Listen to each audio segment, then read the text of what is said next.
에베소서 5장 15절에서 21절입니다.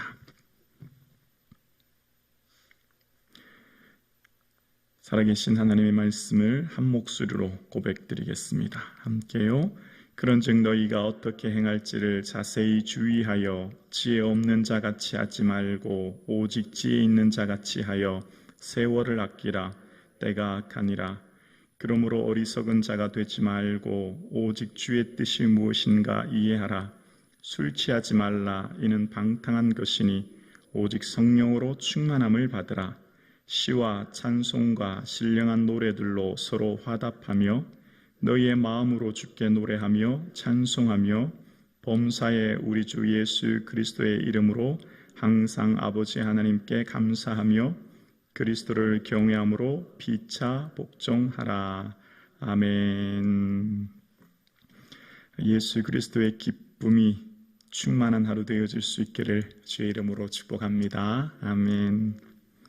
하나님께서 교회를 향해 원하시는 뜻이 무엇일까요? 하나님께서 나를 향해 원하시는 뜻이 무엇이겠습니까? 그것은 바로 지혜롭게 사는 것입니다. 지혜가 무엇입니까? 어떻게 행할지를 자세히 주의하는 겁니다. 어떻게 인생을 살아갈지에 대해서 자세히 생각하는 겁니다. 주의한다는 말은 생각한다는 것인데요. 생각이 곧 행동을 결정하기 때문입니다. 그래서 우리의 삶은 진지함이 필요합니다. 진지함. 신앙생활을 한다는 것은 곧 진지함입니다. 삶의 순간을 하나님께서 나에게 주신 이성과 사고로 진지하게 생각하고 분별하는 것이죠. 무엇을 바라봐야 됩니까? 내 생각이 지금 무엇을 향하고 있는지를 진지하게 늘 잘 살펴야 됩니다. 생각을 통해서 잉태하는 것이 곧 삶인데 그 삶의 모습을 통하여서 하나님께서는 우리에게 말씀하시기를 너희들의 삶은 내가 준 것이라는 거예요. 무엇을 주셨죠? 생명을 주셨다는 거예요. 자, 우리는 하나님께서 주신 생명을 가지고 살고 있어요. 그래서 지혜롭게 산다는 것은 무슨 말이냐? 다른 말로 하면 16절에 세월을 아끼라는 거예요. 세월을 아낀다. 세월을 아끼라라고 이야기합니다. 구원은 무엇이죠? 영생을 받은 거예요. 우리에게 하나님이 세상을 이처럼 사랑하사 독생자를 주셨으니 이는 저를 믿는 자마다 뭘 받았죠? 영생을 선물로 받았어요. 그러니까 생명의 다른 말은 뭐죠? 시간이에요. 시간. 생명의 다른 의미는 시간을 선물로 받았다는 겁니다. 자, 그러면 영생은 시간으로 제공되는 모든 기회를 우리에게 선물로 받았다는 겁니다. 세월을 아끼라. 여기서 세월은 원어의 뜻은 시기, 기회, 때라는 말이에요. 매 순간마다 우리는 기회를 선물로 받았어요. 기회를. 지금 우리에게 주신 모든 삶은 기회예요. 천하범사가 기한이 있고 모든 목적은 이룰 때가 있는 것입니다. 우리에게 주신 이 시간이 얼마나 소중한지 몰라요. 그래서 세월을 아끼라라고 하는 거기 보면 나나주가 1번이 있고 그 아래쪽에 보면 기회를 살아라는 의미로 나나주 아래 기록되어 있어요. 이게 원어에 더 가깝지요. 우리에게 주신 이 기회를, 이 때를 대가를 지불해서 사라는 거예요. 자, 우리는 보통 뭘 사죠? 의식주의 모든 삶의 필요를 채우기 위해 시간을 투자해서 삽니다. 아파트를 사고 자동차를 사고 옷을 사고 먹는 것을 사죠. 그게 우리 생존에 필요한 것이기 때문이에요. 그런데 하나님께서 우리에게 원하시는 게 오늘 본문에 뭐라고 하죠? 너희들의 주어진 그 시간을 통해 하나님이 기뻐하실 것이 뭔가를 생각하여 하나님을 향한 기회로 살아는 거예요. 우리에게 주어진 시간을 놓치지 말고 허비하지 말고 헛되게 사용하지 말고 생명을 살리는 기회로, 하나님을 예배하는 기회로, 하나님을 영광 돌리는 기회로 그것을 살아는 거예요. 성도는 세상의 것들을 소망을 두고 세상의 것들의 물질과 세상의 것들을 소유하기 위해서 애쓰고 사는 인생을 넘어서는 거죠. 왜죠? 우리는 죽음을 향해 달려가는 인생이 아니라 영생을 소유한 자로 하나님 나라를 향해 달려가고 있는 자이기 때문이에요. 그래서 우리의 삶 가운데서는 어리석은 자가 아니라 지혜로운 자로 살라는 겁니다. 그것이 하나님께서 우리에게 원하시는 삶이에요. 그러니까 세월을 아끼라 라는 말은 기회를 사라는 말입니다. 너희들의 삶의 대가를 지불하고 주님 기뻐하는 기회로 그것을 사서 그 기회의 주의 영광 위에 살아가라는 겁니다. 오늘 이 새벽 예배 드리시는 저와 여러분은 큰 은혜와 복을 받은 자인 줄로 믿습니다. 삶의 우선순위의 첫 번째가 이 기회를 사는 거죠. 오늘 이 새벽 첫 시간에 하나님 기뻐하는 예배의 삶의 기회로 우리가 사는 거예요. 결단하는 거죠. 우리는 주어진 삶의 시간들을 하나님께서 원하시는 것이 무엇인가를 자세히 주의하고 생각하여 분별하는 지혜가 있기를 주의 이름으로 축원합니다. 자, 그럼 왜 그렇게 해야 되냐? 하나님께서 그 이유를 16절 후반절에 이야기합니다. 세월을 아끼라 때가 악하니라. 자, 여기서 때가 악하다. 때라는 말은 시간, 하루, 날이라는 의미예요. 우리에게 주신 이 시간, 이 하루가 악하대요. 악하다는 말을 원어를 봤더니 이 보노스라는 단어는 고통, 아픔이라는 의미가 있어요. 우리가 이 세상을 살아가는 시간은 다 고통의 시간이에요. 그래서 모세는 그의 마지막 임종의 순간에 우리의 연수가 70이요 강건하면 80이라도 연수의 자랑은 수고와 슬픔이래요. 이 땅을 살아가는 것이 모든 인생이 다 슬픔의 삶을 산다는 거예요. 수고의 삶을 산다는 거예요. 날 때가 악하다는 거예요.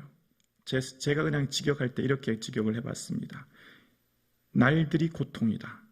시간 하루가 고통이다. 아픔이다. 이렇게 생각할 수 있어요. 오늘 살아가는 모든 현대인들은 아프지 않고 고통스럽지 않은 인생은 아무도 없어요. 모두가 다 지치고 힘들어요. 호흡하는 모든 피조물, 모든 사람들은 어쩌면 이 땅을 살아가는 꼬마 아이부터 연세 드신 노령의 성도까지 힘들지 않은 인생은 아마 없을 거예요. 모든 사람들이 이 땅을 살아가는 삶이 힘들고 어려워요. 그래서 이렇게 힘들고 어렵게 살아가는 삶 속에서 우리에게 주신 영생의 소망을 바라보고 지금 하루하루의 삶이 고통스럽고 힘드니 그 힘든 시간 속에서 우리의 삶 가운데 예수 그리스도께서 주신 그 영생의 은혜를 바라보고 소망하고 그래서 그 시간 속에서 살아가서 우리의 시간을 고통의 시간, 슬픔의 시간, 아픔의 시간으로 삶을 짊어지고 살아가는 인생이 아니라 예수 그리스도의 주신 구속의 은혜로 소망의 시간, 영광의 시간, 감사의 시간으로 바꾸어가며 살아가라는 거예요. 그러니까 오늘 우리에게 원하시는 하나님께서 뜻은 우리에게 하나님을 예배하게 하고 기도하게 하고 봉사하게 하는 것은 짐이 결코 아닌 거예요. 우리에게 무거운 짐을 지켜서 우리가 직장생활과 삶도 힘든데 하나님 우리에게 자꾸 이런 걸 요구하시나? 아니요. 말씀을 깊이 묵상하면 우리에게 하나님께서는 고통의 삶, 무거운 아픔의 삶, 질매의 삶에서 구속하고 구원해내기 위한 하나님의 뜻인 거예요. 너희들에게 왜 내가 예배를 원하는지 아니? 너희들에게 삶에 왜 내가 하나님 앞에 내 앞에 나오라고 하니? 너희들의 고통에서 내가 구원해 주려고 하는 거야. 건져 주려고 하는 거야. 너희들의 힘든 인생에서 내가 자유하게 하는 거야. 그게 하나님 뜻인 거예요. 하나님 그래서 말씀을 깊이 묵상하면 주의 뜻을 알 수 있어요. 주의 뜻을. 그래서 17절에 어리석은 자가 되지 말고 주의 뜻이 무엇인가 이해하라는 거죠. 그래서 하나님의 뜻을 알게 되어지면 하나님은 우리에게 진정으로 원하시는 것이 우리를 짓누르고 무겁게 하고 짐 지우는 분이 결코 아니구나. 그것을 순종했더니 거기에 자유가 있고 거기에 기쁨이 있고 거기에 영광이 있고 거기에 감사가 있구나라고 하는 것을 깨닫게 되는 거예요. 그래서 이 진리는 머리가 아닌 삶으로 체험적으로 경험되어져야 돼요. 여러분 자동차라고 하는 것을 책을 통해 한번 안다고 해볼까요? 자동차의 구조는 내연기관으로 가솔린에 의해 움직이고 피스톤이 어떻고 자체가 어떻게 구성되어 있고 자동차에 대해서 수백 권의 책을 읽었다고 생각해 봅시다. 자동차는 이런 거구나.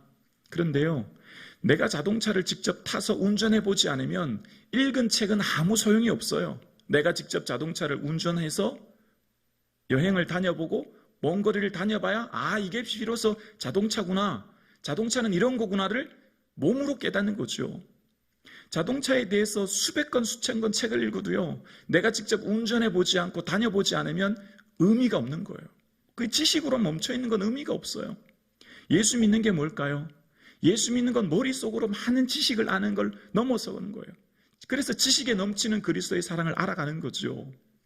하나님을 오해하면 하나님은 자꾸만 우리를 힘들게 하는 분으로, 고난을 만나면 왜 자꾸 이런 고난을 주시냐고, 인생을 살다가 어려운 문제를 만나면 하나님의 마음을 모르니 자꾸 우리의 삶은 불평하고 오해하는데, 그런데 하나님의 뜻을 진지하게 알면 그래서 어떻게 행할지를 자세히 주의해야 돼요. 진지함이 필요해요. 진지함이.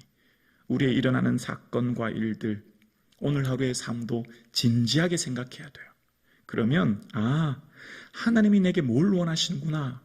너희들의 인생은 고통스럽고 아프고 힘들지. 거기서 내가 건져주려고 하는 거야. 구원해 주려고 하는 거야. 이 세상을 호흡하는 모든 인생은 연수의 자랑은 수고와 슬픔이란다. 그런데 너희들의 인생 그 슬픔에서 내가 건져주려고 하는 거야 라고 하는 하나님의 뜻을 알게 되는 거죠. 그래서 어리석은 자와 지혜로운 자로 나눠지는 거예요. 어리석은 자는 이 세상의 것들을 소유하여 이 세상의 것들 속에 살아갑니다. 그런데 그것이 알고 보면 다 고통스러운 거예요. 허무하죠. 지혜로운 자의 삶은 어떻습니까? 주의 뜻을 알기에 그 고통에서 건짐받고 하나님 주신 지혜 속의 삶을 의미 있게 살게 되는 것이죠. 그래서 믿음의 성도의 삶은요, 주를 기쁘시게 하는 삶을 위해 우리에게 주신 기회를 선용하고 그 기회를 놓치지 않습니다. 오늘 이 하루 첫 시간 주님께 예배 드리는 것이 우리에게 축복이요 은혜인 줄로 믿습니다. 주님 우리를 사랑하고 계시고 우리에게 내주 역사하시는 그 주님이 우리와 늘 동행하십니다. 그 예수님 바라보고 이 하루하루 한순간 한순간 주님 깊이 묵상하는 이 하루 되어질 수 있기를 주의 이름으로 축원합니다. 기도드리겠습니다.